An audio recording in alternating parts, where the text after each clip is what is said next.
students in colleges were given time off from school, and they were given cookies and therapy-like sessions and a day off to grieve. Because Trump was elected. So, Same So, thing happened in the this is last what she said. election. I thought it was so great that I recorded this. So you can listen to it. This is what we're training our kids when things are bad, or they don't like something, go in the corner and sulk and have milk and cookies and play with their Legos. I gotta say one more thing. Compare someone who's sulking about Donald Trump winning to the 17-year-old in Israel who joins the idea but is handed a AK-47 or an AR-15 and goes and fights with their life and their country. Compare Goodbye, it's short. True. Yeah. Yeah. True. So Israeli gets guns, not to go kill just randomly, to defend the country. Okay, let's get started. Good evening, everyone. Welcome, welcome. We are very excited to be already on the second lesson of this beautiful series. And today we are going to be discussing, with the PowerPoint if my laptop decides to work, if not, then without it, the idea of gun control, Torah's perspectives on guns.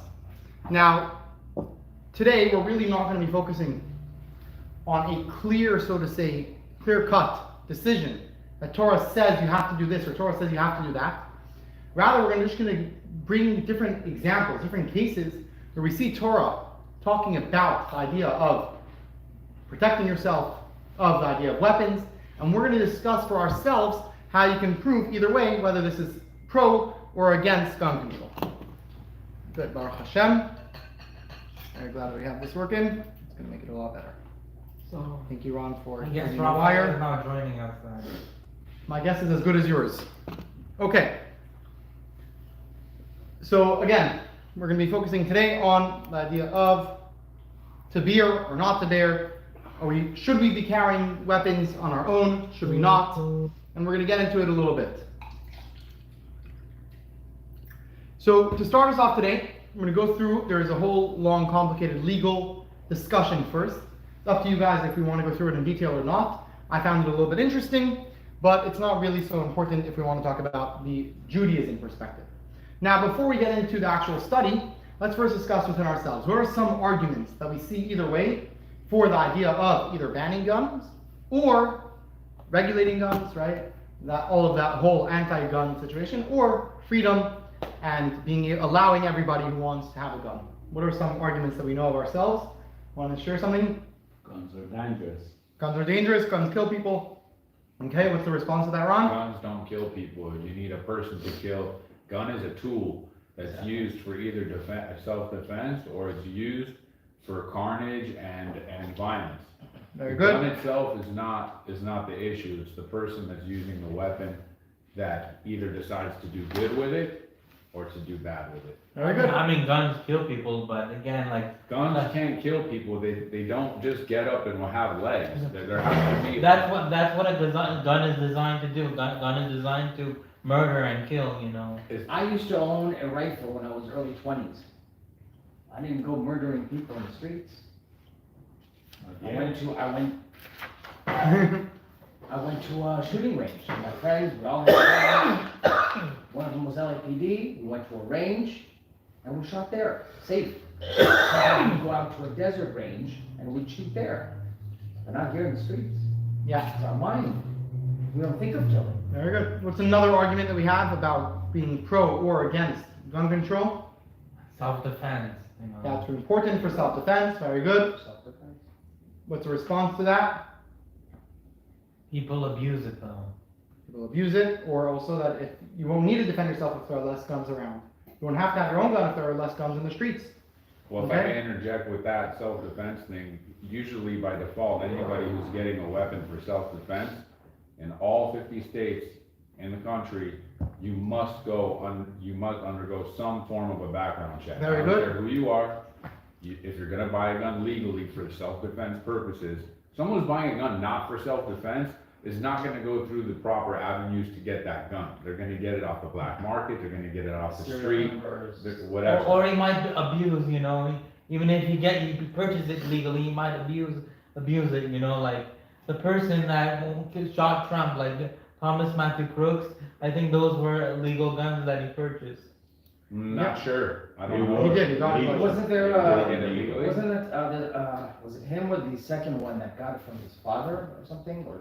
The Oh, first the one one who went to purchased jail. the guns for- legally. He didn't have Legal, the yeah. ownership of the gun, it was the responsibility of his father that he, however, how he left it, maybe not in the safe, or whatever it was, and allowed his son to actually get a hold of it. Okay, so like Ron mentioned, I think most people, 85% of America, according to a certain study, right, agree that there should be some sort of background check, some sort of rules in place who can get a gun. But it's important to be able to have guns. What's another argument that you can have, either pro or against? Gun control, we'll take one more. Depends who should own a gun. Come on, give me the source of our country. Israel, from my Well, recollection. Second Amendment. Second Amendment, thank you. Oh, okay. Right? Oh, you want to say Israel? Second Amendment. The Second Amendment says that everybody should be able to have the right to bear arms, Allowed to bear arms. right? What's the response to that? Self-defense. You ever read the second half of the Second Amendment? We did it in our last course, do you remember it? Didn't it say that the militia, Shall not part be of the militia, infringed. Good, you forgot his Shall not words. be infringed. Very good, should not be infringed, but what does it say? militia, To preserve a good militia. It's talking about the army. Is it talking about every individual needs a right to own arms?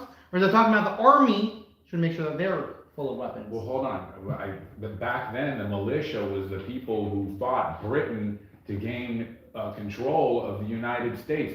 That was the militia. If they listened to Britain, then we wouldn't even have the United States right now. So they're talking about a well-formed militia, But not the army. but They're it- talking about a well-armed The militia militia of being- people. but it does say, Who are the people? The people, Yeah. that was the army of the new nation. Correct. it does, So they're talking about if you're gonna be, that's not for a private citizen maybe, it does say in the They Constitution. were all private You have citizens. to That's who be fought. but they belong to formed the together an military. army to be able to fight. So should that be able to exist in a regular, in the country once you have an established country?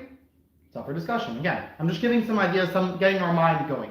Getting some ideas, something to I mean, think you, about. you have to be part of the militia to own a weapon. Okay, yeah, that's what some people would argue, others would say no. But it Read does it say up. that, it does say that in the It Constitution. does, but on the other side of that same thing, we're gonna discuss this in more detail soon. The other side of that very argument says that it's only in order to have a militia, but then every person should be able to have a weapon. The right to bear arms should not be infringed. So nobody can challenge your right to bear arms, whether or not you're a militia, it seems. Well, that right's already been infringed upon because by default, any domestic violence or any felony conviction is a lifetime prohibition against any purchase of any firearm anywhere in any state in the nation. So there's already a huge prohibition there. Do you think that if someone is a murderer, that we should allow them to then have a gun because it cannot be infringed? Absolutely not. I think if you Okay. killed somebody with, So and you're convicted of 187 murder, not self-defense murder, but 187 murder, first or second degree, you should have no. Okay, no so then where do you business draw the owning a line? gun. So you are comfortable saying that we should infringe on it in certain circumstances? Well, it's like giving somebody gasoline and a lighter, and they light a building on fire, and then you just go give them matches and and gasoline again. You already know what's gonna happen. Right, so once you're agreeing that we can infringe on this right sometimes, so now when else can we? Where else are you gonna draw the line? So it's not your black and white, right? Just to clarify, you are saying that if there is someone who's dangerous, who can kill, then we should take away that right. So the same would be true about all criminals. Let me retract though, there are certain felonies that, because they ban every felon from owning a firearm. There are certain felonies that I totally disagree. What about a white collar felony? What if you went and wrote, a bunch of bad checks and did something that was completely non-violent? What if, what if you stole a car? Felony. That's very quickly gonna end up in, we'll discuss a little bit later. You ever heard of the broken window or the zero tolerance rule? Yeah. Right? Ever heard of that? Okay, we'll get to that theory later. But the point is being, in short, that a criminal is willing to do a small crime. A lot of the times it's going to be the same people are going to end up doing much bigger crimes. Somebody's willing to steal a car. Pretty quickly, if he has a gun, they'll be pretty willing to shoot. So there's already a 10-year prohibition in the state law that mentions that if you were convicted of a felony or a misdemeanor that's a disqualifying factor, you must wait a period of 10 years with no other crimes committed before you can purchase, but that's within the state of California. It's the federal government who releases the firearm, it's NCIC. So, if California says yes, it's been 10 years, it's not a violent crime, Right. you can purchase a weapon. As soon as they call NCIC for your background check, you're gonna get denied. Right. But I feel that after a certain amount of time, as a non-violent offender, even if it's a felony and you prove yourself, okay, 10 years, you haven't been in trouble, I think you've kind of outweighted a period where it's pretty safe to say that you're not gonna run out and commit crimes. Okay, good points. Everybody had very good points. So let's just look at the rest of this study, right? Everyone says that everyone should require background checks. 85% of Americans agreed. Now, someone who's mentally not stable should not be allowed a firearm. 80% of Americans agreed, right? In general, should Americans overall have guns? We were pretty divided. 51% yes, and 45% said that we need to at least protect gun rights, right? We need to be able to allow that there should be guns with no limits. It depends who. It depends who. Depends who, what. Who should have the gun, who should not have the gun. Yeah. Okay, so there's a whole lengthy discussion over here about the Second Amendment that in DC is fascinating. I don't know if you're familiar, in 1978, I believe it was, there was a lot of crime that was going on in Washington, DC, and therefore they made a law at the time, the strictest gun laws ever in America, that you are not allowed to purchase any guns from then on unless you get a background check and are fully approved. Every gun that exists needs to be reviewed, needs to be signed off on before a certain date, whatever it was, June 1978, and there was no ways of getting it in the future. And every individual at home also needs to have a certain lock, a certain security, that their firearm should not be allowed to go off without intention. Those are the strictest laws Are you ever. talking about the Category 3 assault weapons ban? No, I'm not talking assault weapons. I'm not talking assault weapons. All weapons. Now, this was challenged in court because they said, firstly, right, this was a few years later, they challenged it. Firstly, if you were born after 1978, there was no way for you to get a gun, right? This was the law. If you're in DC, you need to have it before 1978. What about if you were born after? Doesn't talk about that, right? But also, people challenged and said this is seemingly going against our Second Amendment. Second Amendment says, right to bear arms shall not be infringed. And they brought it up to the court. And the court said that their claim was, challenging the state of DC. Their question was, right, their court case was that seemingly it's unconstitutional to have such a law. The court sided and said, no, it's not true. It is constitutional. They are allowed to make such bans. They see it's for the sake of the people. They're allowed to. They brought it up to Supreme Court. Supreme Court passed the other way around and said, no, it's unconstitutional. You cannot have such a ban. Even the Supreme Court was split. 5 judges said it's unconstitutional. 4 judges said it was okay. So it was very, very divided. Those 5 judges who said it was okay wrote a whole reasoning, right, that like we said, the Second Amendment. And the other 4, one of the representatives of the other 4, wrote a whole disclaimer afterward, basically, saying that this is a very, very far-fetched case. If you look at the ruling that it's talking about over there, it's talking about a militia, it's talking about for an army, that they need to be able to have the right to have weapons, but an individual this wasn't talking about, and you're reading words into the Constitution that are not there. So this is an age-old discussion and a very, very important one in America. And every single election, it becomes a discussion of debate. Now, this election this year wasn't as much of a discussion. I think that both sides, in a certain sense, agreed that we should allow guns. And, well, it wasn't very clear exactly what the Democrats wanted because she has said both ways many times and very unclear about what she wants. But it was pretty clear that both allowed, to a certain degree, the idea of gun ownership and were pro the idea of having guns as long as it's done properly. Now, obviously, what properly means is going to be argued upon between both sides. Wait, guys, your question, you said For one sure. judge ruled that it was only for the government or something like that? Doesn't the Declaration of Independence or the Constitution start with "we the people"? Correct. So how would you argue that it's just for the government when it says "we the people"? No, because we the people, it It gives just- a bunch of rules. Some of the rules there are about states, how states should interact with each other. Think about the original way that America was formed. The idea of America is really that each state is its own government, its own country in a The certain sense. Articles of Confederation, then it was replaced by the federal government because the Articles of Confederation did not work, Right, I'm saying in the original way America was planned, each state was like their own government, and then there was just one overarching federal government that's there. And it's still like that today in a certain extent. At the time, a lot of the Constitution is about how states should be able to govern themselves, how the state should interact with the federal. So it's saying that each state should be allowed to have their own army, and the federal government cannot say that your state cannot have arms. That's the thing, but that's as representative of we the people. It doesn't mean every private citizen, every individual. And that's the discussion. If you read the amendment itself, I don't have it here up there, but if you want to read it over here. Ron, you want to read it out loud for us? Sure. The top of the page right there. Yeah. A well-regulated militia being necessary to the security of a free state, the right of the people to keep and bear arms shall not be infringed. So you're focusing on the second half, but let's focus on the first half as well. What do you mean? A well-regulated militia. What according to your reading of it, what is the first half that you read saying? A well-regulated militia. What does that mean?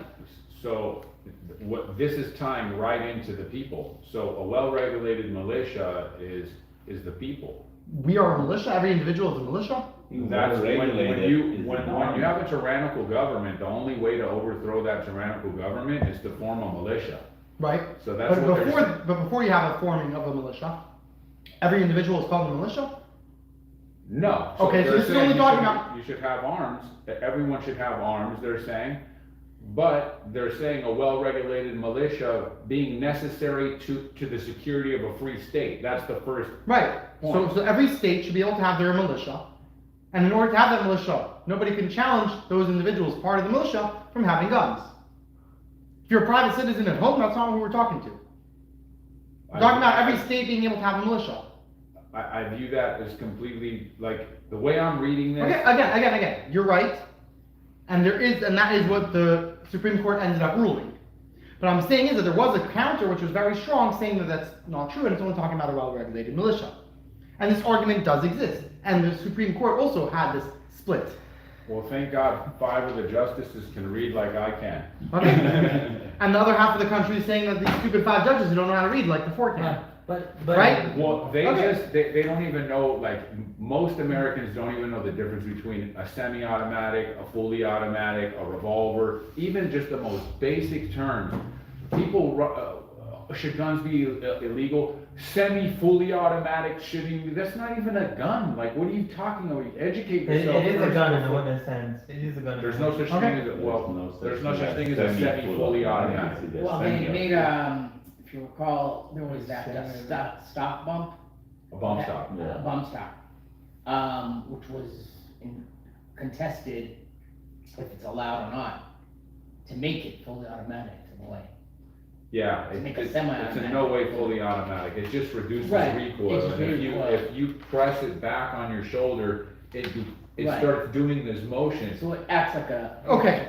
So we got a lot of the American stuff in. If you want, we could read the quotes from Which one is the the most important? right, I'm saying we can. I mean, If you want, Simon, if you want, we could look at, you could look at later online, if you look at this book. Simon. The question is about this, is a gun a good thing to have or a bad thing to Oh, have? we're gonna get there in 2 minutes, okay? Yeah. Wait That's 2 minutes? what I'm saying. Yeah, we're gonna get there in 2 minutes. Okay, we're gonna get there in 2 minutes.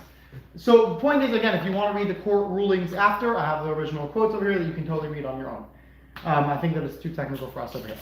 Let's get to Torah. Does Torah allow, firstly, before we even get into a discussion, does Torah like guns or not like guns? Is the government allowed to make rules allowing you or banning you from having guns? Is the government, should the government be able to mix in the first place? What is Torah's perspective on that? What do you guys think?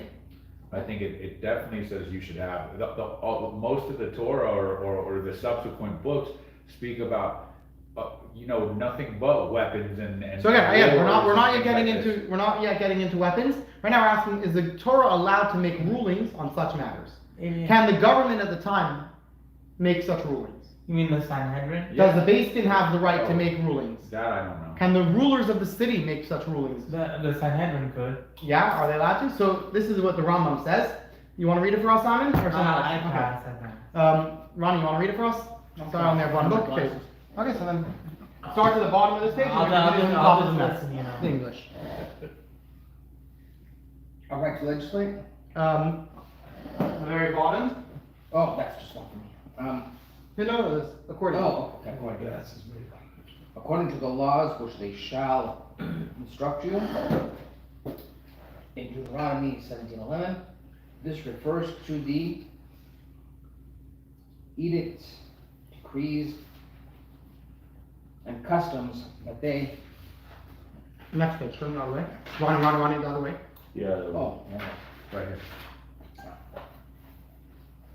that they instruct people to observe, to strengthen Judaism, and improve society. When a court sees it necessary to issue a decree, institute an edict, or establish a custom, they must first contemplate the matter and see whether or not the majority of the community can uphold the practice. We never issue a decree on the community unless the majority of the community can uphold the practice. Okay, but assuming that the community can, we said over here, the court does have the opportunity to make rulings, and the Jewish court is allowed to make rulings that are going to be best for the people. The So Sanhedrin? The Sanhedrin? or The Sanhedrin, or if you're in a state, right, if you're in an individual city, your base can make a rule on your city.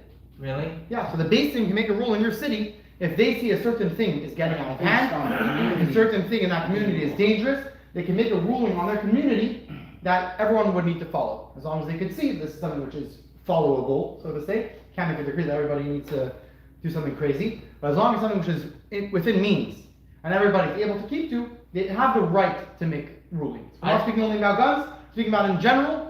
If the basin of the time sees that something is needed for the safety of the community, they are allowed to make a ruling in accordance. I thought the supreme power of government is the Sanhedrin. Correct. We're saying here even lower than that is allowed to. But isn't that up for the secular government, the secular courts to decide not to bet things? We're talking about, Torah is not only about Judaism. Torah also has rules for how a country should govern itself.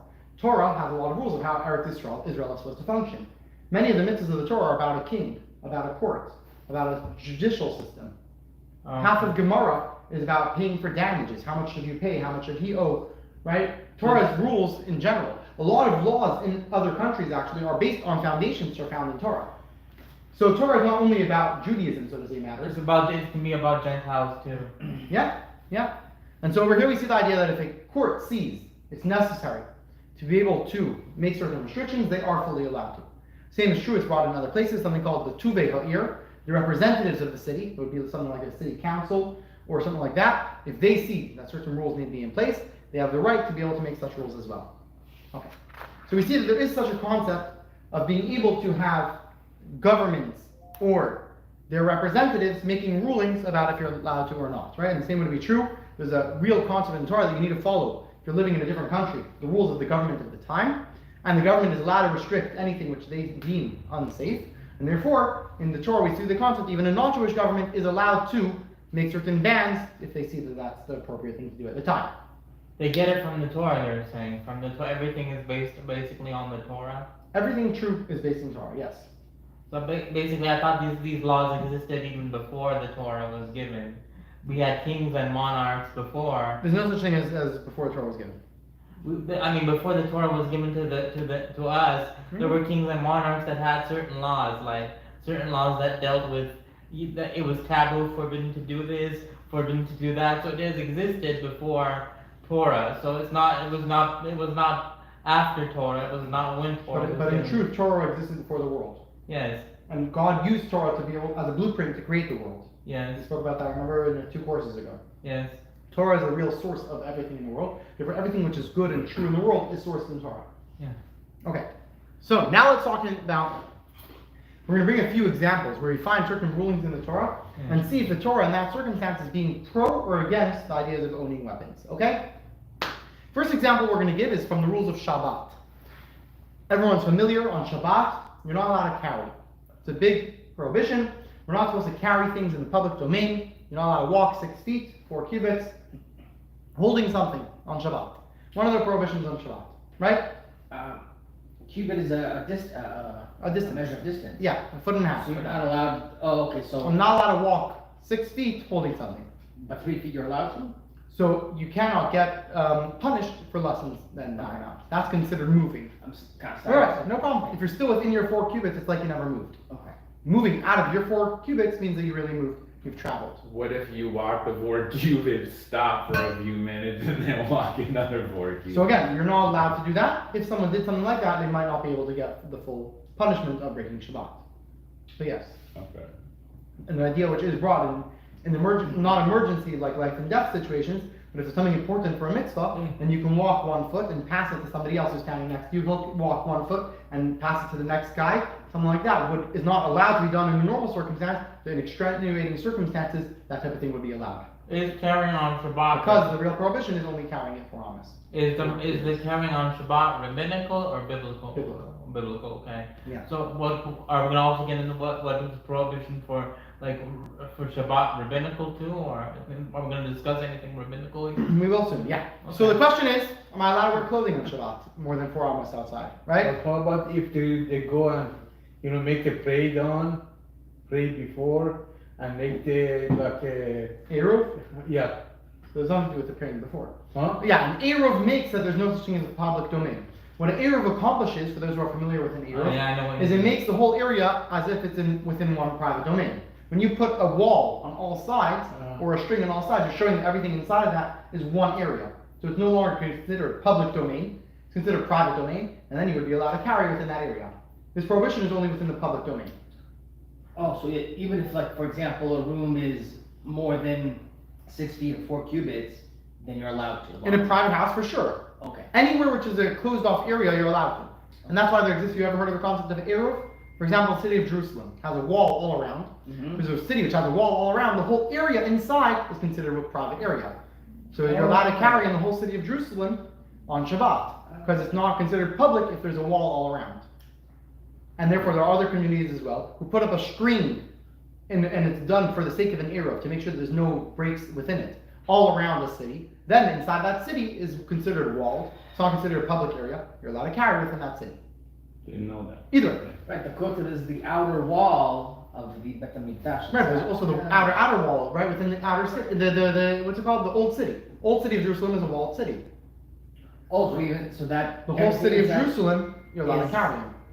Right here, the other Chabad of, what is it? It's Chabad of the Valley has a massive Eruv. It goes like from there all the way to my house, like over here on Tampa.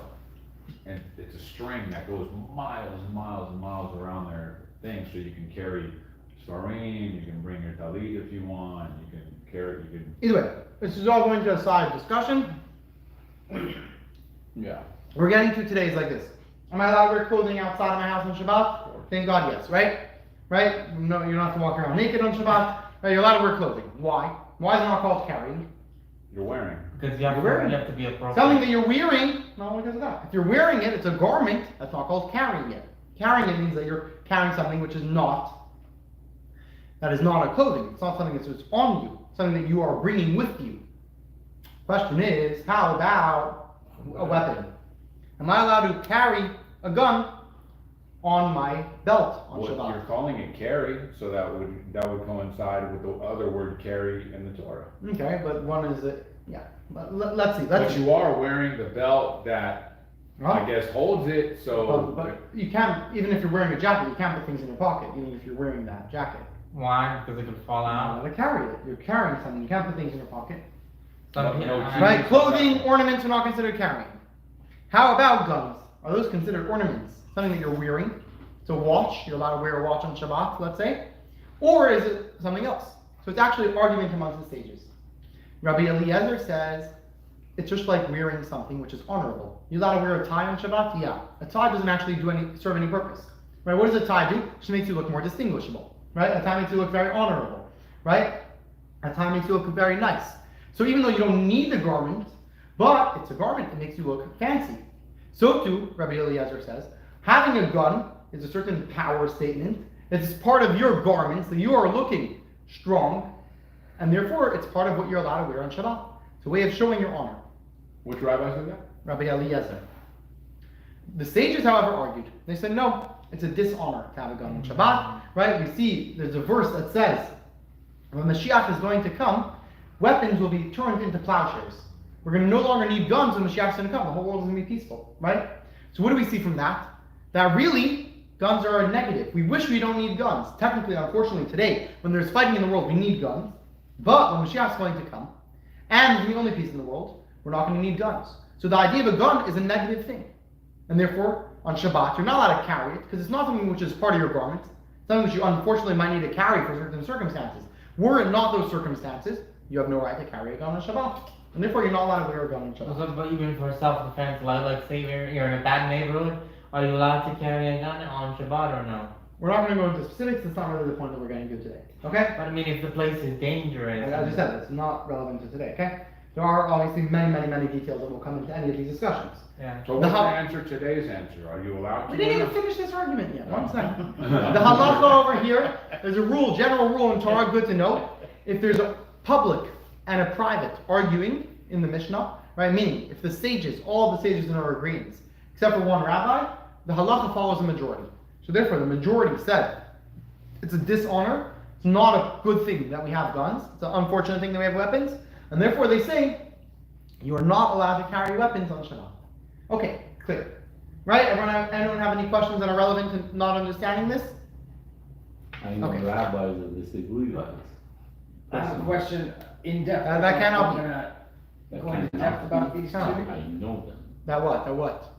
They absolutely say that you can carry a gun on Shabbat for protection of the synagogue.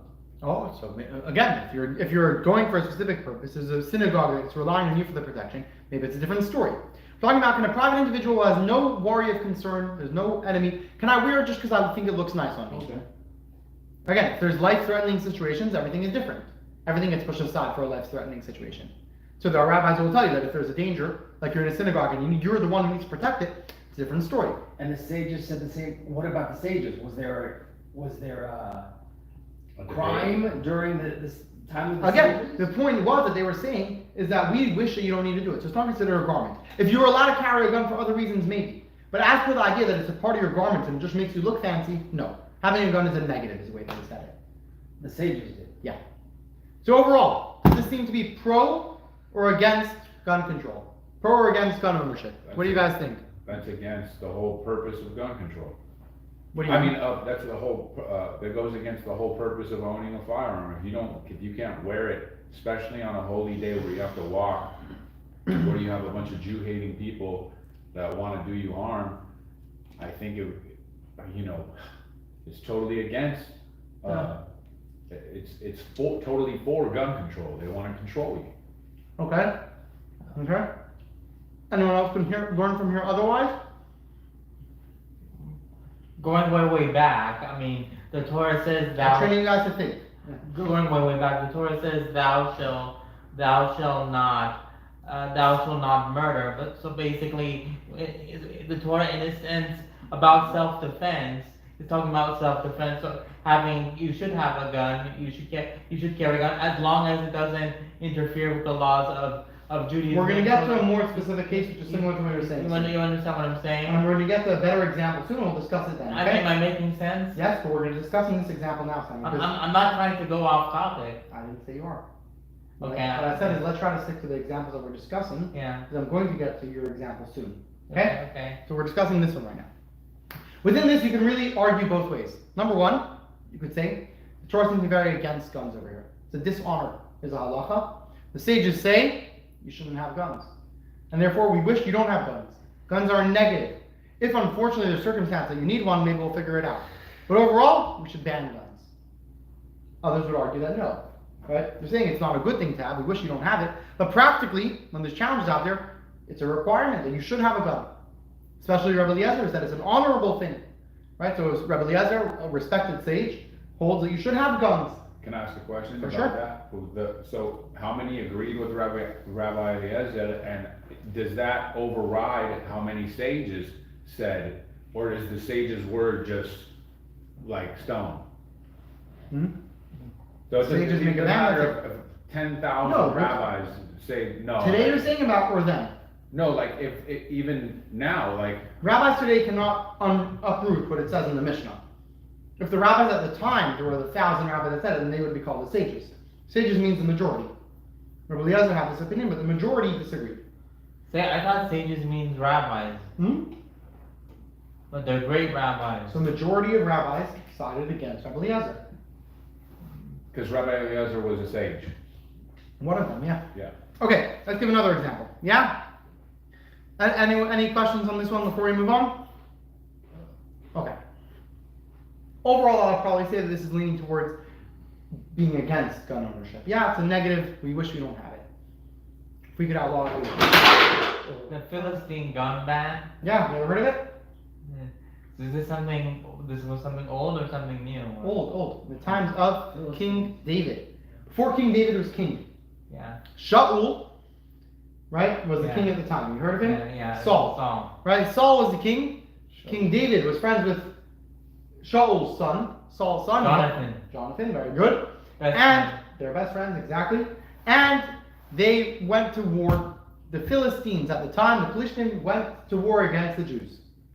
Torah tells us that when they came to war, they wanted to fight the Jewish people. Jewish people had no way to defend themselves. Why? Because the Philistines outlawed using any blacksmith in the Jewish quarter. They didn't allow anybody who can deal with metal over there. They took away all weapons. So the Jews had no way to defend themselves.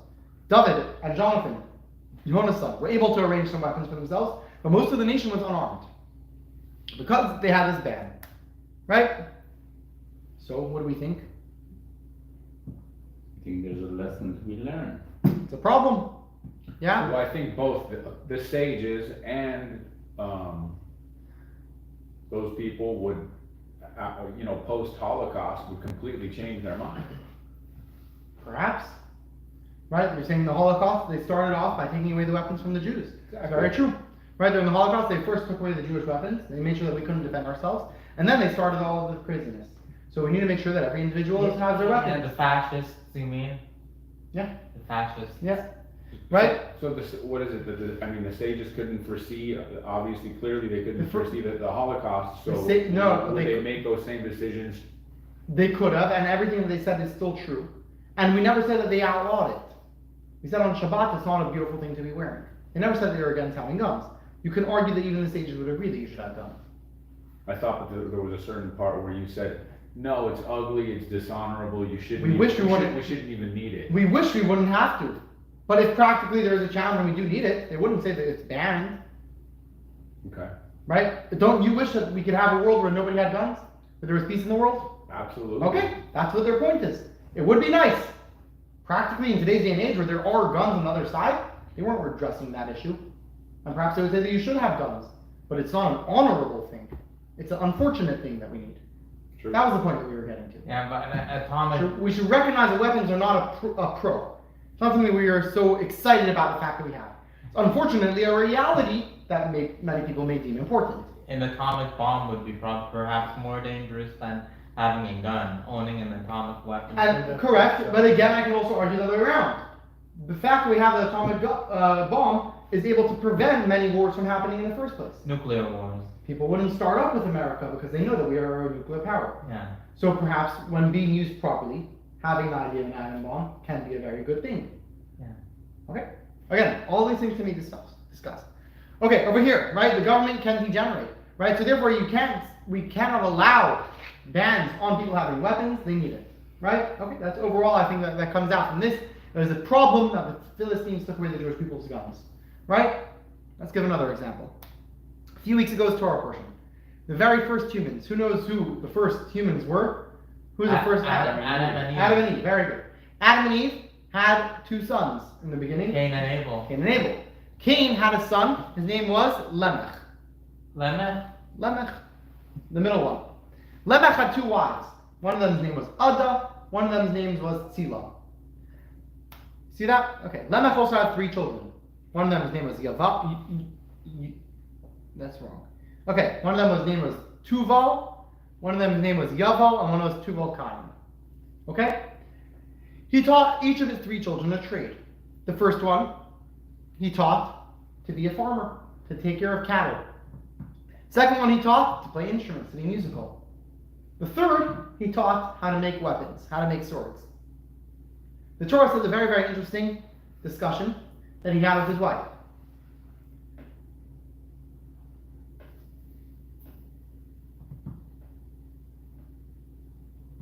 Lamech said to his wife, to his wives, he said, Ada and Sila, listen to me. Don't get angry at me. I didn't kill anybody. Right? His literal words are pretty poetic. It says, "Hearken to my voice, wives of Lamech, hear my words. Have I slain a man by wounding him, a child by striking him?" What is he referring to? I mean, Repeat it again, have I wounded him? Have I slain a man by wounding him? So one of the commentaries say that what's it referring to is the fact that they got annoyed. His wives got annoyed. The first two children, Yaval and Yuval, you taught important trades. You taught them good life lessons. You taught them, the first one, how to take care of animals. It's an important job. Second one, you taught music. It's a very important thing. Then you taught his third one how to make swords. They got angry at him. They said, "Why are you Yeah. teaching people how to make weapons? Weapons are a negative. We don't want weapons in this world. Why are you training your son to make weapons?" Right? What did he How did respond? Lamech in the first place know what a weapon was? Because his grandfather was killed by his Um, great uncle. Well, so Ah, that would be a perfect reason to have his son make So that's weapons. the Very first good. creation, what was it, the rocks, right? So, Anything could be a weapon. what was his response? His wives got angry. "Why are you teaching him how to make weapons?" What did he respond? "Did I kill anybody?" Right? Swords don't kill people. I made swords. Swords don't kill people. Humans kill people. People kill people. People kill people, right? Guns don't kill people. This was his response. They said, "How dare you be making weapons?" He responded, "Well, there's nothing wrong with making weapons. The problem is using weapons not appropriately. If you have a weapon that was made for good things, maybe it's a good thing." We don't see, the Torah doesn't record the response to that, right? But what do we see seemingly, if we pause over here? Is it a positive or a negative to have guns? Positive. Yeah? Yeah. It can't. He seems to be saying, you should have guns, Depends on right? what- Nobody can blame me for the fact that I created a gun. But his wives are angry at him. Why were they angry at him? They said, "Don't be making guns. We don't want weapons around. Better to outlaw them. We shouldn't have them in the first place." Okay?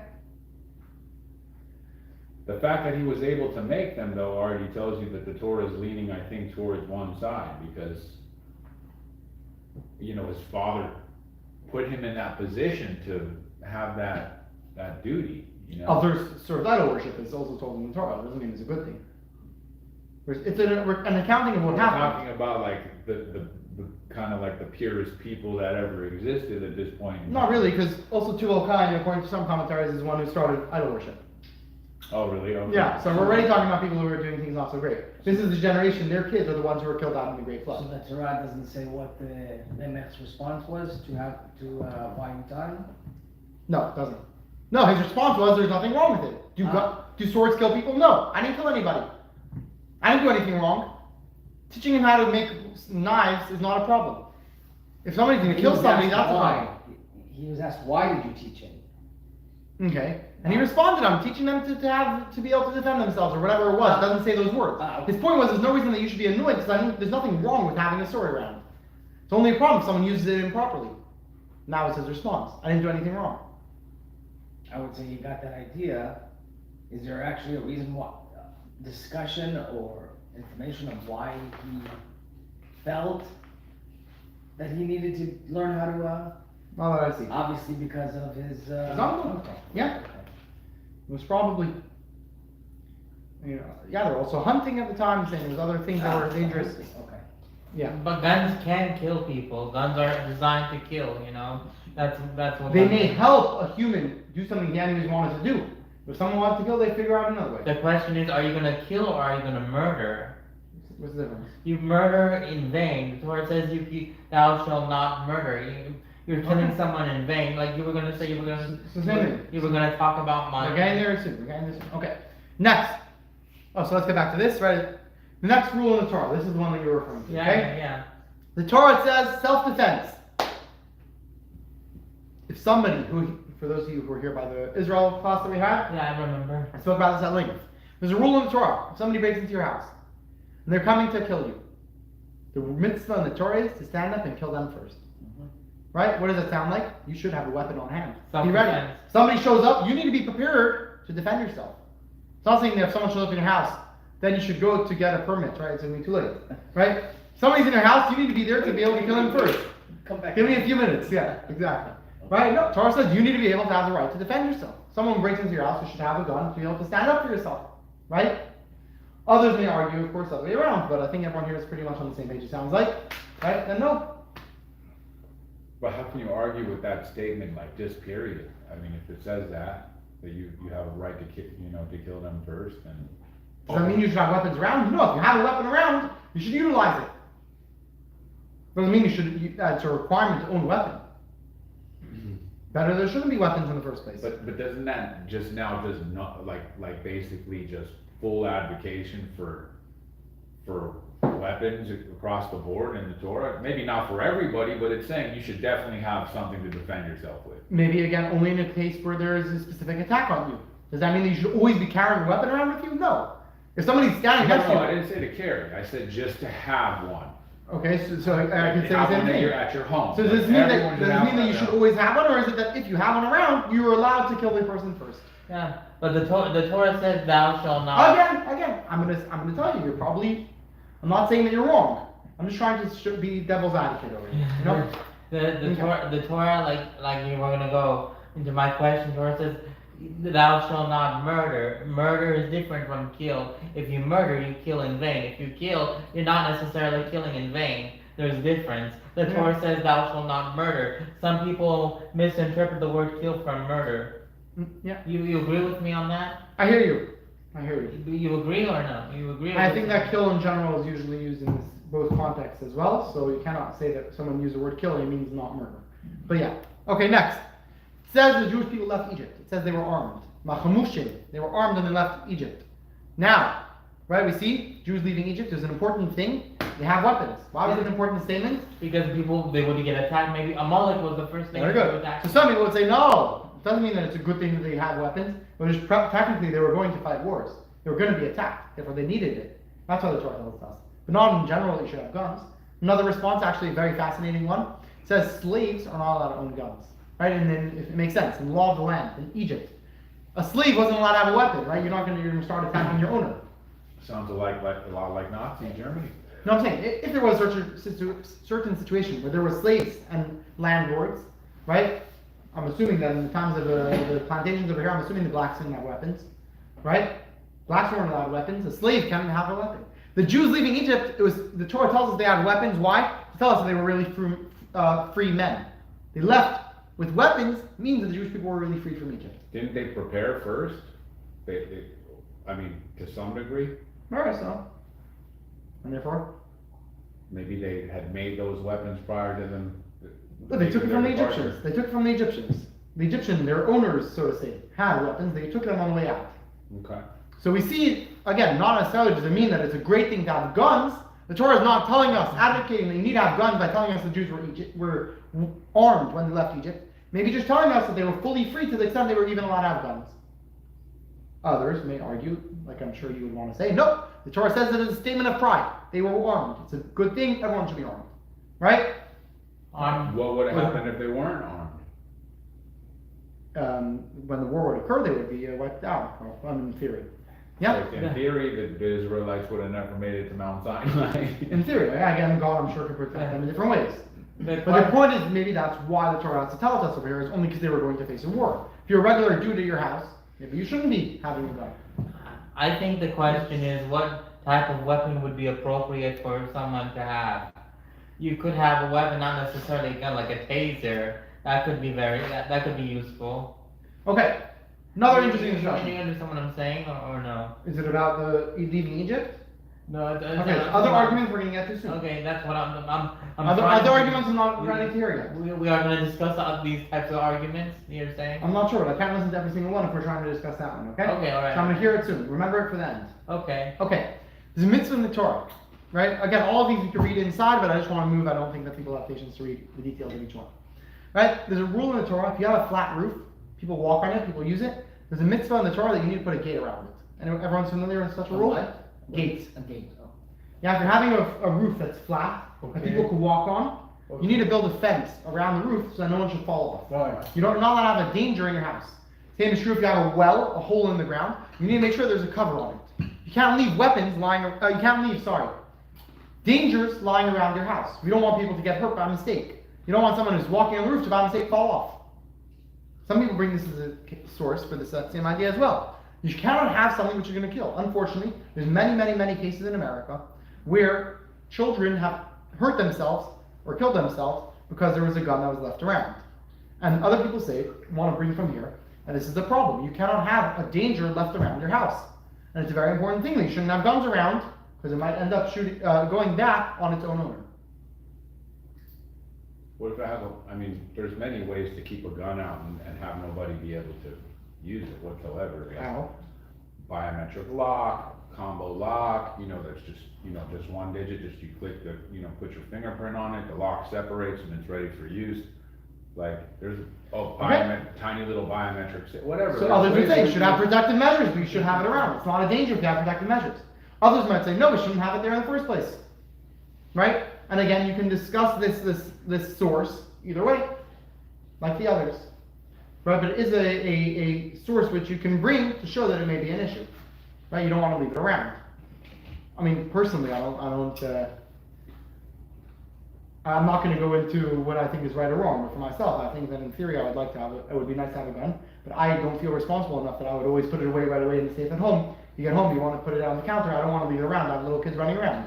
I feel like it's a danger to just leave it out at home. I think this one is very practical for me. I don't think it's very realistic for me to say that every time I get home, I'm going to take it out and I'm going to put it away properly. I don't want to have it around the house. I do understand those who say otherwise, of course. I heard they're gonna build guns that are designed with the fingerprints. If it matches the fingerprints, it's gonna activate. If it doesn't match the fingerprints, it's not gonna activate. Juan was saying something that already exists. For the lock, not for the weapon itself, but they can break the lock off, but. No, but even that, you have to put your gun in that lock then when you get home. It's a safe you're talking about? Yeah, no, there's Where's a biometric this thing, lock? but this lock is it goes around the trigger. You see that lock that you have right there that's going through, Right. no, that one's going through the magazine So button. magazine thing. That goes around the trigger, and on the side, it has a biometric thing. As soon as you touch it, it releases, and then So you're able to. even when it's in your holster, you keep it with the fingerprint thing No, on? if you're holstered, you should be ready for fire. and Right, so holster. what happens if you're walking around all day within your holster and you get home? You're gonna always remember to put it on? You have to put it away. Right, so Or that- put your little lock on So it. that's what I'm saying myself. I wouldn't be so comfortable with having a gun. There's a thought, you need to think of what you're saying is you have to think regardless of what you're doing. Always, okay, I have to secure that biometric. There's lots of times when my son jumps on me, you know what I mean? I don't want a gun on my side. He's gonna Right. start playing with it. It's a bad idea. So you don't wanna have this danger sitting around, even though I could put it away properly, I can't commit to always doing that. But why would you, first of all, you don't even have the proper licensing to be carrying concealed. You have a coat. I wouldn't imagine you're gonna wear it exposed, and then there's laws against exposing a weapon if you don't have certain security licenses either. So there's no way you're really gonna be walking around with it. This No, I'm would be saying a gun. concealed. I'm saying concealed. You can get Yeah, but- concealed. Yeah, you can get a That's concealed not weapons, permit, but it's gonna be slim to none in California. I'm just saying, Or many people have, no? very difficult. No, concealed weapon in California. Many people you are have. right. You walk into. the Very police station. difficult, they'll put you through a 3-year process. I'm not saying it's. I know many people who have concealed weapons in California. One. Same, so someone asked me if I wanted to do it, and I thought about it for a few minutes, and I decided I don't want the risk of having it sitting around my house. That every time I get home, I'm gonna have to put it away properly. I don't know if I wanna commit to such a thing with kids running around the house. That's all. Let's say you can get your concealed carry tomorrow, who cares?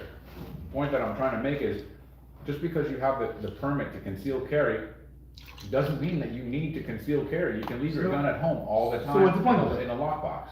If I'm already having one, I would want to use it if somebody attacks me in the street as well. Yeah, but then you're using it in defense. You're not doing a concealed carry thing where you're walking around with it all day. Someone who has concealed carry, they want to wear it always, no? No. Not necessarily. My sister's a sheriff, for example. She can wear a gun wherever she wants to go. Right. Really? She doesn't? Hardly ever. Maybe 5% of the time. She doesn't want the responsibility. So I know many Carrying people, concealed. there are many cases recently where people were in the mall or something like that and somebody pulled out a gun and they were lucky there was someone else there who had a weapon to take out the person who was challenging.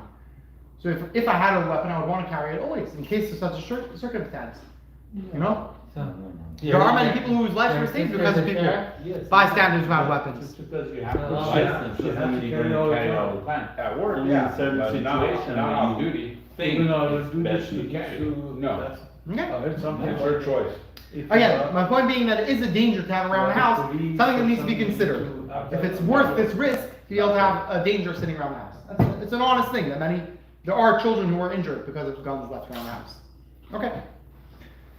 The same would be true, same idea. It says that if someone has a dangerous dog, you're not allowed to leave him around the house, even at night, even if you have a leash, because dogs can escape. If they're known to be a dangerous dog, you have to get rid of it. If you need it for protection, you have to make sure it's very well tied up, and you can only have the amount that you need, right? Again, does this mean that you're not allowed to have any weapons, or does it just mean that you need to take care of it properly? Is that Torah? That's what it says? It says, what? What you just said, that with security dogs, or are you just reading a general No, statement? no, rules of the Torah. There's a rule in the Torah, it says it in the Talmud, that one should not keep a dangerous dog unless it's kept on a leash, on a chain. Interesting. Right? Why can't you keep a dangerous dog around? Because it's going to come harm people. If it's kept on a leash, it's taken care of properly, then it's going to be able to use it for your protection. I think there's two very distinct differences between these two things. One is an inanimate object that doesn't have legs and feet to go and kill you, and the other one is a There you wild go. animal that just by nature, if it feels threatened, is going to come to hurt you. Very good. I agree with you. I hear that's a really, really good argument. Good. Okay. Anybody else? Oh, there's one more over here. There's the idea of background checks. Yeah, it says if somebody is known to be somebody who's not fitting with the rules of the Torah, they're previously thieves or whatever the Torah says, you're not allowed to sell them weapons, you're not allowed to give them arms. Same would be true about nations of the world, right? Other nations who are a country that attacks the Jewish nation, you're not allowed to supply them with arms. There's a whole discussion about Israel supplying weapons to such countries. So this idea, again, seems to be pro the idea of a background check, at least. Know who you're giving a gun to. You can't just give everybody a gun and say blanket statement, it's a good thing, right? There's a specific laws. On the other hand, we see here that if you're not that, Torah seems to be saying that you should be able to have guns. Okay. Anybody have any, one more example over here, city of refuge. I'm not going to go into those details. Okay. I want to stick to what Okay. So what do we walk away with today? 5 general principles we find, 5 general discussions, right? 5 general points. Anybody have any other specific arguments to bring in before we move on? The question is, why would Torah-based. Hashem give us the power to create guns in the first place? If something that lethal is very dangerous and it's very easy to abuse, why would Hashem give us the power? God gave us free choice and God allowed us to have many, many challenges which are very, very difficult. Okay. Okay. But still, I think it's a very lethal thing to have people abuse it, and if people abuse it, I don't think people should have the power, to have such. God created the world and allowed humans to make their own decisions, and people can choose what they do with their things. Okay. Okay, so in general, let's summarize. What are 5 points we have up here? Number 1, the first example that we brought from Shabbat, that guns in general are not a mark of honor. This halacha follows the sages. It's something we wish we won't have. Now, practically, if we need to have it, that's a separate discussion. But in theory, it would be nice to not need to have guns around. Number 2, it may be necessary to overthrow a corrupt regime, like we saw from Philistines. If there is a government which is not proper, you should be able to have guns to be able to protect yourself. Number 3, we need to be careful with it, right? Like we said about the dog, it needs to be kept on a leash, or many other examples that we brought. If you have something around, you need to take care of it properly. You can't just leave it around. So the idea of having protective measures to a certain extent, and to not just let free range, you can have whatever gun you want, whenever you want to, without any checks, is obviously not a good idea either. Right? With certain rules in place, it's a good thing to be able to have a gun. Number 4, if there is a case of self-defense, you should be able to have weapons to protect yourself, and we are supposed to have a preemptive strike. Somebody's there to kill you, you should be able to stand up to them. And number 5, finally, you need to make sure that there is some sort of background check, what that means exactly and how it should be done. Again, we could discuss at length, but in short, we shouldn't be supplying weapons, obviously, to those who are criminals, to those who are doing wrong things. Okay. Any questions, comments, concerns on anything we spoke so far? Just a comment, the keep out of dangerous hands has already being implemented in all 50 states. Does it stop anybody who really wants to get a gun? Stop them? Absolutely not. They're going to find another way to get it. But keep them out of the hands of out of dangerous hands is not possible, because somebody who wants to do something dangerous is gonna do that dangerous thing by any means necessary. That may be true, but we cannot be the ones who are helping them, so to say, do that. We as a country should be making rules Clearly. to try to stop them as much as we can. And therefore, the idea of the background check is an important thing, right? And the same is true in any other example, right? You should be able to have certain safety precautions to make sure that the wrong people don't get their hands on it. Will they anyways get it? Perhaps. We try to make it as difficult as possible, try to have as much of a deterrent as possible. We don't want to make it so easy to do crimes, right? So as much as we can, we should try to make it as safe as possible. Yeah, all my point was is that Right. we already have background checks in all 50 states. You still see what's going on in Compton and Watts, right, Correct. 10 miles from here. Yeah, and we hope that, and the discussion is, would making stricter rules prevent more, or is it not going to help, not make a difference? Okay, but I want to talk about, for the last few minutes that we have tonight, a very important point. We all discuss, we've spoken many times over here, right? We spoke about a lot of different ways of dealing with weapons. But there's something much more important, I think. You guys remember, I think it was about 2 years ago, no, it was already 4 years now. Remember there was a guy who walked into a church or whatever it was, a mosque, and he had the video game goggles on, and he started killing people, acting like it's a video game. Do you remember such a thing? I do, I have. You do remember? I had, yeah, clips of it, yeah. Yeah, I was thinking of putting it on over here, and then I decided it was Too gruesome. too gruesome to put it on for a video. There was a man who went and he acted like a video game, where people go around and shoot people. He got all the music in the background, and he went and he did a whole shooting game. It looked like one of those games, literally Call of Duty or whatever these things are called, where he went up and he shot a whole church of people standing there, and he made it look like it was a fun activity. And unfortunately, many people were killed, and obviously they stopped him at some point, but it was a crazy situation. It was some church or whatever, I don't remember the details. It was in Europe somewhere. Yeah. Either way, he had it live streamed. Live streamed, so people were watching. Recording it as it was done. Yeah, he had the goggles on. Anyways, I think there's a lot more important thing over here that we need to talk about. And that is, there's a pasuk, a verse that says, should protect your eyes from seeing things which are vain, and make sure that you don't come to stumble. It's a very important point that we need to know, is what we watch, what we look at, makes a big difference on us. We don't realize it, but when we are involved in watching something, or in being in living a certain way, even if it's just for acting, it can lead to not good things. The Lubavitcher Rebbe one time had a little kid that was coming by for Purim. A bunch of kids would come by in costumes, right? On Purim we dress up. So the Rebbe spoke, right, that we dress up on Purim. You shouldn't dress up as Haman. You could dress up as Mordechai, right? People dress up as Purim characters. You should dress up as Mordechai, the righteous one. Esther, right? You shouldn't dress up about nice things. You shouldn't dress up as wicked people. Why not? Seemingly it's just a show. The Rebbe explained, because no, when this person is walking around the whole day, they're feeling, I'm this bad guy, I'm this Haman. So even though they know it's only a joke, but the more you get yourself used to that this is a norm, that this is something that I can be, it makes an imprint in your mind. And it's been proven with many, many studies that people who play violent video games, it leads to them being a lot more prone to doing violent things. Yeah. It doesn't necessarily mean that they all become murderers, God forbid, of course, but it's less of a scary thing. I know friends who have never seen a violent video game. Desensitizing. Yeah, you become much less sensitive. So if we really want to talk about preventing gun murder in America, a very, very important thing that we should start with, in my opinion, or the Rebbe's teachings as well, is to prevent it being so normal to have so much murder all around us. Hollywood shouldn't be dictating what is a norm for our life. How many movies do you know of recently that didn't include a shooting scene? Right? It's such a norm for us to watch people being killed. And that's crazy and that's sick.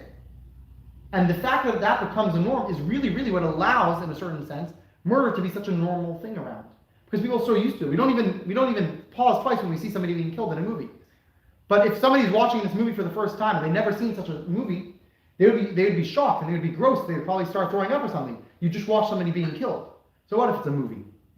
And the more we watch these things, we become less and less sensitive to these ideas. It's not just talking about today. It's not just about what you see. It's about what you hear. Mm-hmm. Take what we have right now. The media, call him Hitler, this and that and that. For a child who doesn't know Hitler and whatnot, influences him. Says, I'm going to go. Hey, this is a horrible man. I'm going to go and kill him. Right. Yeah, for sure. For sure. So, And I think that for those of us who are parents, right, to be able to have at least some sort of a guide on which movies we let our kids watch for ourselves, which movies we allow ourselves to watch, video games, to try to have not such violent video games around. The Rebbe spoke many times about prisons. The Rebbe was not a very big fan of prisons. The Rebbe spoke, what's the point? You have these people, you're going to tie them up for the rest of their life. What are they accomplishing in the world? The Rebbe said, instead of investing millions of dollars that we have, literally millions and billions of dollars, putting into the jail system every year, let's take that money and let's instead put it into the school system to educate people to be able to grow up properly. And if people have proper education as children, they won't grow up to be so violent. We need to, instead of focusing, the Rebbe was very pro, focus on the education where the problem starts and don't deal with after effects. And this was seen, like I mentioned before, about the broken glass theory. the Rebbe said this? Yeah. Beautiful. Mayor Giuliani, right, is the one who started in New York. There was a big problem at the time. Big crimes were happening. There was also a lot of petty crimes. Subway systems. So every previous mayor tried to focus, we're going to stop any murder, we're going to deal with it very quickly. He came and said, no, we're dealing with the broken glass theory. What was it? That if anybody even breaks glass, zero tolerance, you're going to jail. Anything that you do wrong, anything which is even slightly illegal, you're being sentenced. And through that, you're going to be able to stop the crime. And it worked in a certain sense. Why? Because when someone thinks that it's normal for me to do a crime, then it may start as something small, but then it's not so crazy for me to do a little bit of a bigger one, and a little bit of a big one, and a little bit of a bigger one. The study that they did about this broken glass thing showed actually that when they stopped people from breaking glass, many of those people who they convicted for doing something small in the subway ended up actually being people that the police were looking for other crimes as well. There's a fascinating study that was done. They took two cars, exactly the same cars.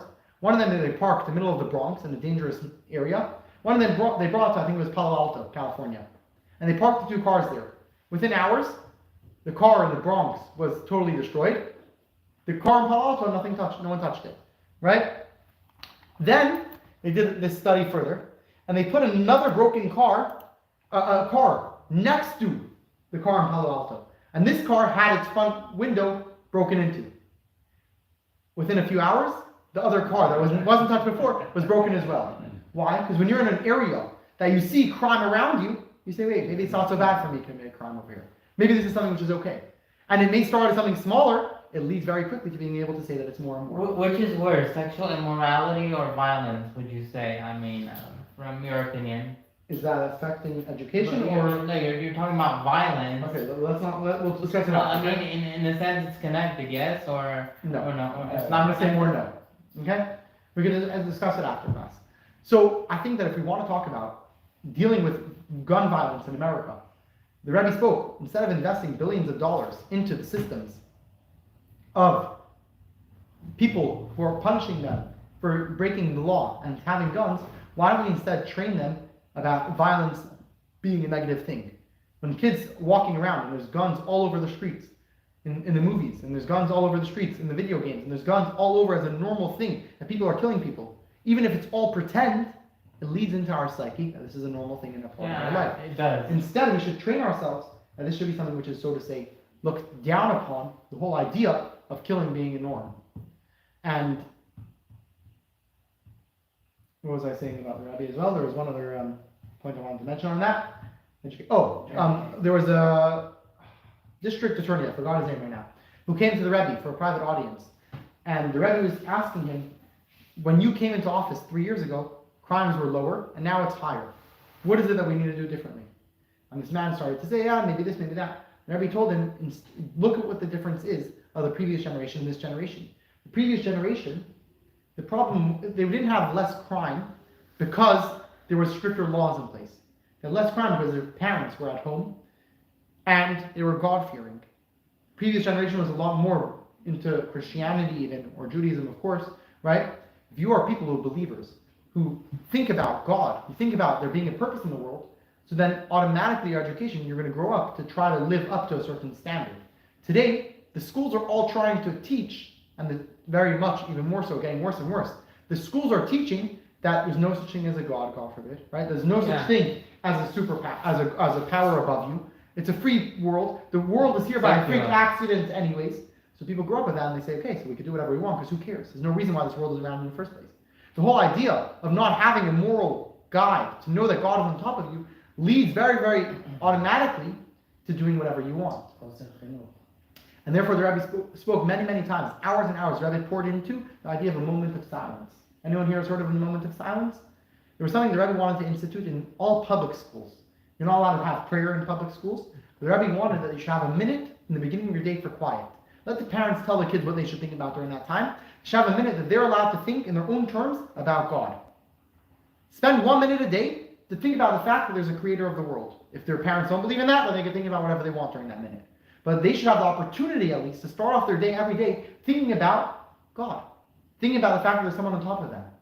Because the more you think about it and you recognize that there's someone in charge of this world, the more I want to live up to those standards and I'm not going to follow the ways of the world around me. And the Rebbe focused on that. Let's talk about education. Instead of dealing with the criminals down the line, after they already have issues and they're already doing things wrong, putting them in jail, why don't we deal with them before they start doing crimes? Let's educate them from the young age of what's appropriate, what's not appropriate. And that's really what I want to take as a takeaway for today. And this, if the Rebbe spoke about this moment of silence for kids being true, how much more so for us, me and you, right? We should think for ourselves. Take a minute. All of us here put on tefillin, right? Before we put on tefillin, or every day, even if you're not going to put on tefillin that day, if it's Shabbat or whatever it is, take a minute every day to think about God on your own terms. Not to be thinking anything. Think about God. Bring it as a conscious part of your life, your connection with Hashem. Don't thinking anything distracting for 60 seconds on the clock. It can make such a world of a difference to you. When pausing, right, I always like to say, my dad has a joke that he says, you know the theory of relativity? Yes. What's the theory of relativity? Einstein, E equals mc squared. Now, so my father always likes to say the joke. A theory of relativity is everything is relative. 2 hairs on your head is very little. 2 hairs in your soup is a lot. Yeah? So I like to say this Yeah, idea, I remember right? that. 2 minutes. We're talking about 5 minutes, even 10 minutes, right? 2 minutes of wasting time is nothing, right? People waste 10, 15 minutes, no problem at all. Try to think for 2 minutes straight without a distraction. You'll find it's very difficult. To actually think about a concept without being distracted for 2 minutes is very difficult. But those 2 minutes can really change your life. Pause every morning for 1 minute, 2 minutes, and to think about God, it's going to change the course of your day. It's going to allow you to allow God in your life. Theory of relativity. 15 minutes of wasting time, you have no problem doing. 2 minutes of productive thinking, we don't have time for. Take 2 minutes every day, 1 minute every day. Think about God in your own terms. Allow the norms of God to become the norms, and the norms of society around you to be less and less normal. I think that what I'm trying to say is that the greater evil, so you're basically saying the greater evil right now is violence, the sake of guns. That's what you're trying to say, because that's what many people are thinking. Hey, the greater evil is being killed by guns. I didn't say that, but maybe. But that's what many people think today, that the greater evil that we have right now is people getting killed by guns. The violence, the greater violence. You understand what I'm trying to say? No, actually, I'm not following. Basically, you're saying that the evilest thing that people can get killed by is guns. You know, like, you know, because everything in America, it's about guns. People are getting killed about guns. Okay, so let me just finish off one more idea. Am I making sense? Am I not I'm commendable? saying guns are the biggest way people kill people, yeah. Yeah. But if there wouldn't be guns, then it would be stabbings. Okay. Others would argue. Or the guns would still be there. You're not getting rid of them. If you're not getting rid of them anyways, we should have a way to defend ourselves. Again, point that I'm trying to take for here, and I think this is very relevant for us in the day-to-day life that we can change. Take a minute to think about your connection with God every day, and don't allow society to dictate how your life should run. Allow yourself to think of your own values, for real. We should think of norms being the values of Torah, and not norms being we can watch and murder, and that's a normal thing to do on a daily basis. That make sense? Yes. I think that we can change the world drastically by spreading this idea. You're being very lenient. Halachically, you're supposed to think about God from the moment you open your eyes all the way until you go to sleep. But there's thinking and there's thinking. You should be aware of it your whole day, but that you shouldn't be thinking about your business when you're in the office. You need to plan your business, right? You need to take care of your wife. You need to take care of your kids. You need to eat food. You need to think about other things throughout your day. Talking about 2 minutes of no distractions. I'm not thinking about breakfast. I'm not thinking about my work. I'm not thinking about anything else which is happening. I'm taking 2 minutes to think about myself and my connection to God. That's it.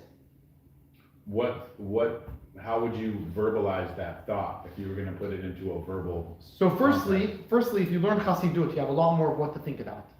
Chassidut gives us lots of ideas which discuss about God, God creating the world. But that's the general idea that you're supposed to have, is that I'll give you a quick idea that you can think. God created this entire world, right? The world is huge, right? Think about it. We, in Woodland Hills is a pretty big city. There's a lot of people here, right? Compared to Los Angeles, it's not very large. Compared to California, it's really a dot on the map. Compared to America, we're literally nothing. Compared to the world, we're not even a dot on the map, right? Compared to the solar system, compared to the galaxy, we're literally a tiny, tiny nothingness over here. Together with all of that we're such a little nothingness, God decided that this little dot of nothingness is important to him. God cares about me. God cares about my life. God cares about every action that I do. God cares that I put on tefillin today or I don't. And it makes all of the world of a difference to him. Even though God is so much greater than the whole galaxy, the whole solar system. He's so much more infinite than anything that I can ever imagine. And there's no reason why he should care about anything on this world. The whole world is a tiny dot to him. But he decided he wants to zoom in, not only to the world, not only to America, not only to California, not only to Woodland Hills, to me. And he's watching me every moment of my day, watching that I should do the right thing. How great of an opportunity do I have that such a great God cares about me? And how can I work today to live up to those standards? If you think that exact thought every day before you start your day, I guarantee you, in 2 weeks, your life's going to be different in a positive way. Take a challenge. 2 weeks, every morning, think about that. That God who's so great cares so much about you. I think that your whole day is going to go differently. No? That's a great way to verbalize the thought. I just was gonna tie it in with when you put on tefillin, that basically these are all the things you're saying in Shmona Esrei, and you're by default, you're kind of. Right, but again, the by default doesn't usually work. Anyways, doing Jewish things doesn't end up being as productive as you actually thinking about something. I have a question. This is a different question. When So you're let's just finish this up first, and then I'll take a question, okay? alright. Everyone good? Everyone clear on everything we spoke? Good. Okay, great, yeah. My question about the tefillin, when it comes to putting on tefillin, if God forbid, if someone would have impure thought, he has to remove the tefillin right away, or Remove the impure thought right away. Yeah. no? But some people would remove the tefillin right away from having the impure thought. Better idea is to remove the impure thought. Keep your tefillin on. So you're not allowed to have an impure thought, but I mean, a person could have an impure thought and not put on, not take off the tefillin. It's just an impure thought. Take away the bad thought right away. Okay, but If some you're thinking people- something which is not appropriate, you should But- stop thinking about But it. some rabbis would say it's No. better to take off the tefillin right away. What's the point? Just stop thinking about things that are not appropriate. Think about God instead.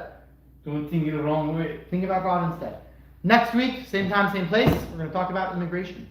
Who should we allow to come in, who should we not? This was a very, very big discussion this year. And looking forward to being able to discuss it a little bit with you guys next week. Is there any help you need here, Matt?